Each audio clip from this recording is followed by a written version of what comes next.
Hey everyone, in this video, I'm going to talk about curved coordinate. First of all, I'm gonna review everything, some big calculus ideas in Cartesian coordinate, and then we will move on to see how that related to curved coordinate. So, first of all, in physics, you can see coordinate is a very powerful tool because with the coordinate, we can have a chance to accurately describe any motion precisely in math. Okay. And this is very difficult because a lot of the things, even though they're moving, they don't move with a linear fashion or exponential fashion. It might be moving in a very complicated way. So how do we model every system? Um, then coordinate is the first step. So in generally, our thought process for modeling a system is that, for example, in 1D, so I want to know how this point move to that point, at all time. So in general, the thought process is we will try to analyze any arbitrary point. So we will pick a point in my time flow, and this is called dt or dx. Let me do dx since I use dx. Um, you know, so let's say in this little time, I want to see how this curve flow. So I will first study into this little segment and I will try to find out, what's happening before, what's happening after, and then how this will change over because of the forces around it. And then I will set up a differential equation, kind of generalize this point because if I know exactly how this point is gonna move, then this is an arbitrary point, right? Then the same logic can apply to any other points in my system. Then by solving the differential equation or integrating over, I will get some information about this motion. So, so essentially, analyzing that is essentially doing F equal to MA or doing our Schrodinger equation.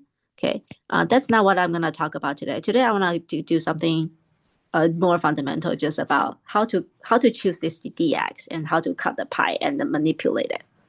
In 1D, we just cut the pi. We just say, okay, let's look at a very small little infinitesimal segment.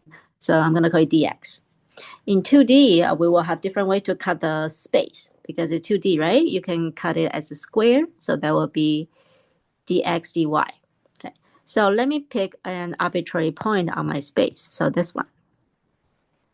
Okay.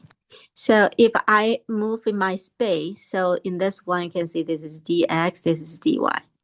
If I want to move arbitrary in my space from one point to another point, the most little movement that I can do is going to be, meaning I'm going to move in x with dx so much. Excuse me. I'm going to move this dx and then move up dy. Okay. Now, if I want to cut the pi as in a circular, like a pizza, like a pizza fashion. Okay.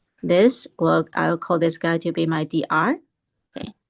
And this guy is a little difficult to call it because I want to say it's related to d theta. This distance is going to be, it's an arc. It's an arc, right? So it will be r times d theta. So this will be r d theta. Okay. So let me write that down here, r d theta. Okay. So if I want to go arbitrary from one point to another point, I need to first go along the r direction. You first go along r direction, and then I go along my in my angle direction. But this angle direction, the length is r d theta, not just d theta. So this is how we cut the pi and then cut it into little pieces. Here, there is a very crucial point that you need to know, is that for x and y, they are the same everywhere on my grid, right? All the x direction, this one, this is my unit vector at every point in my system, it's all the same, and y is all the same. But for polar coordinate, you see the r hat unit vector at this point will be this, but the r hat in this point will be this. So my unit vector of r is actually depend on angle. It will be different. And similarly, the theta will be this way, but the theta here will be this way. So the theta unit vector is also angle dependent. That's something that we don't have in in the Cartesian coordinate. Okay, so this is going to give us. So we need to deal with this guy a little bit more carefully when it comes to the derivative. Okay, so once we cut the pi, I'm going to we can started to talk to do the integral, to do the derivative, just to see how this guy react to its neighbor. Okay. So let me do all the examples in Cartesian coordinate first. So to integrate it, I know to integrate over, maybe I will have some function here, but just in general, that function you can just plug it in. But on this right-hand side here, you have dr. That just meaning this little dr, when I move so much, you may gain some, I don't know, the little coefficients along the way. So when you do this out, you essentially just copy that whole thing down here. Okay, done. And then if I want to do the area, okay, then this area is the little area that I have. Naively, it's just dx dy. You can also talk about the direction of the area. So that will be x cross product with y. So that will give you the direction of this area. Okay. And then once we have the integral, talk about integral, let's talk about how to do the derivative on such a coordinate. In 2D, we usually use del to talk about the derivative in x and in y together. Because in 1D, we only have only have dx, so that's easy to talk about. In 2D or 3D, we will try to lump them together and create this new symbol. It's called del. So this del essentially tell you how much the derivative, the slope along my x direction and the slope along my y direction. And if we want to, we can take this derivative, acting on it on a scalar, I can act it on a vector. This by itself is a vector. If we take it and act it on a scalar, we just essentially put that, this guy and just act on f. So you just put the f inside. Okay. So this guy tell you the gradient of this function. Okay. So what is geometric? Like, what does this mean? Like, when do we want to use this guy? So let me show you. If I take this and times dr, then you can take this format and multiply with that dr. After you multiply them together, you will get partial over partial x plus partial f over partial y. That is the definition of df. So geometrically, it just kind of tell you that if you take it multiply with the dr, then you will know how much of this function, this f, will increase when I take a tiny little step in the space. Okay, so this is where usually we want to find the gradient, want to find the slope. And now there is another one that you may have seen it before in E&M, is a divergence. Okay, so divergence is to take this del vector to dot product with any arbitrary vector.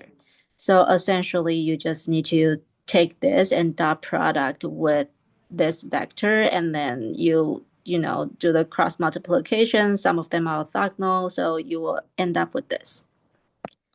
So what's the meaning of this? This is divergence. It's not very straightforward at this point, but you may heard about Gaussian theorem in both physics and math. This guy essentially is telling you how much of the flux coming in and out of my unit area. Okay, so it will be very, it will comes to be in very handy when we want to talk about, the flux change, want to talk about electric field flux, magnetic field flux, and how that's created by the charges or magnets. So those are what it means. But those are not our main character today. What I want to do now is I want to combine these two. So I'm going to, this guy will eventually give me a vector, right? So I want to do it twice. So I do a dot product on my gradient, and then it will be this. And if you just work out the math as we did here, and but just replacing this guy with this guy, you will get this expression. This expression is one of the most handy expression in in all field of physics. This is this symbol we call it Laplacian. Okay. And this Laplacian, we usually use it because you can see this is a second derivative. So it may remind you of, say, acceleration, right? F equal to ma.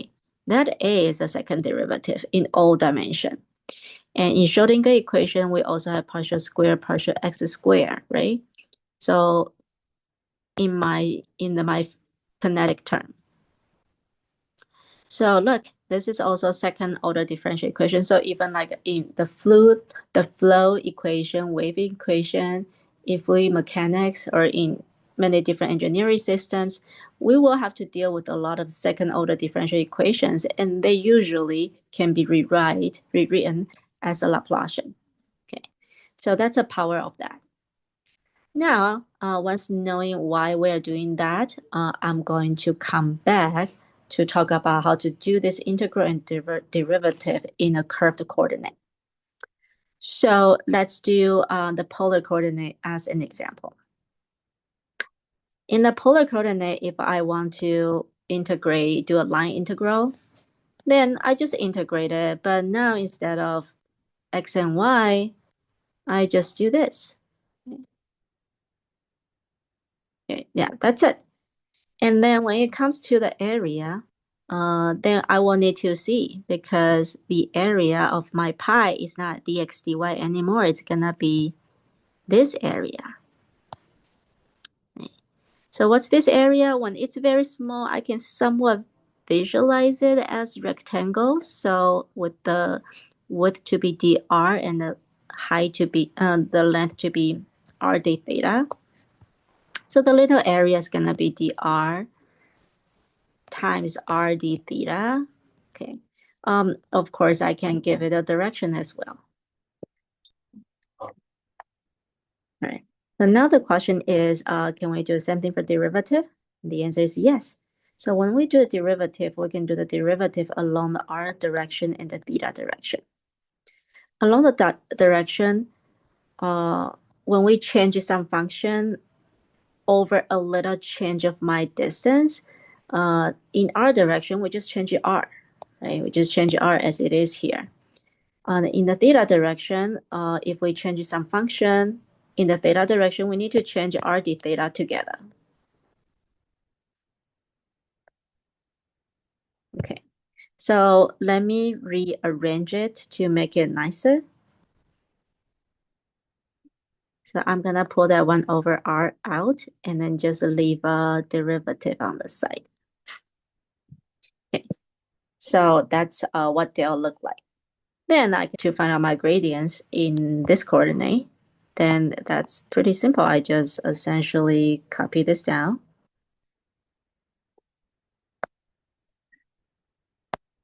And then put f next to it. And geometric meaning is going to be the same, except that I'm now working in a curved coordinate. And then now let's talk about this divergence. So for divergence, we are going to essentially do the same thing. So I'm going to copy this again, move it over, and then I'm going to copy here. We have our AX, no, it's AR, R hat, plus A theta, theta hat. And then you can just, go ahead and do the cross multiplications and try to work it out. Okay. But here, there's something we need to be super, super careful. Okay.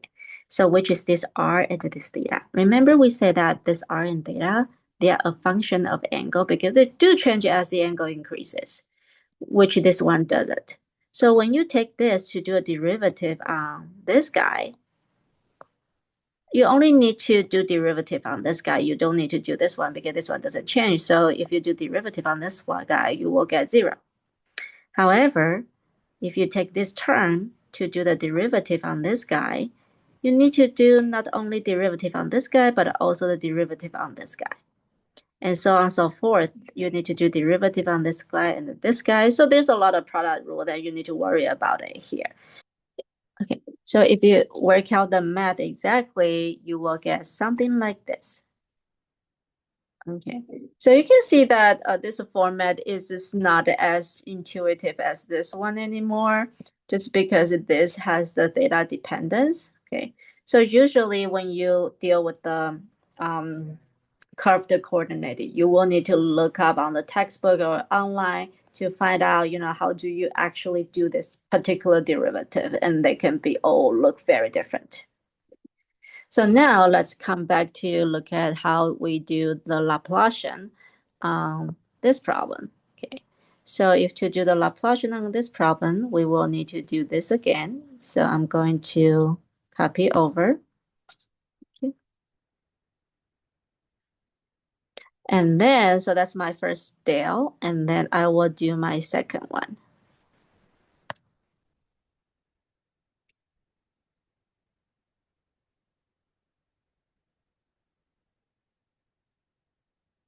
Okay. So to do Laplacian in the polar coordinate, that will be what I need to do. Again, I need to distribute it. There are 4 terms. And then this guy again, when this guy acting on this and acting on that, this will actually give you something because it depends on theta. And then this will, give you something different. Okay. So so on and so forth. All of this guy, if you work out the math, that will look something like this. Okay. All right. It looks quite nice here. But just knowing that this is the result of this complicated steps, and then sometimes it can be very complicated in a different coordinate. Okay. Um, and in our class, we are going to deal with the hydrogen atom. Hydrogen atom is a sphere, so it will be easier to work with the spherical coordinate. Spherical coordinate is also a curved coordinate, and then when you do the derivative, you will need to, it will look like all this. So this is how we do all the derivatives in the curved coordinate. And to derive all those equations, essentially you just kind of cut the pie in the same way that we talked about before, but except it's now 3-dimensional, so you need to be more careful about, all the angles. Here, I do want to mention one point. So in our class and also in most of the physics class, we usually define this as R. So that's and then we will define this as my angle phi, and then this is my angle theta. When you are in math, sometimes they will do this as a theta.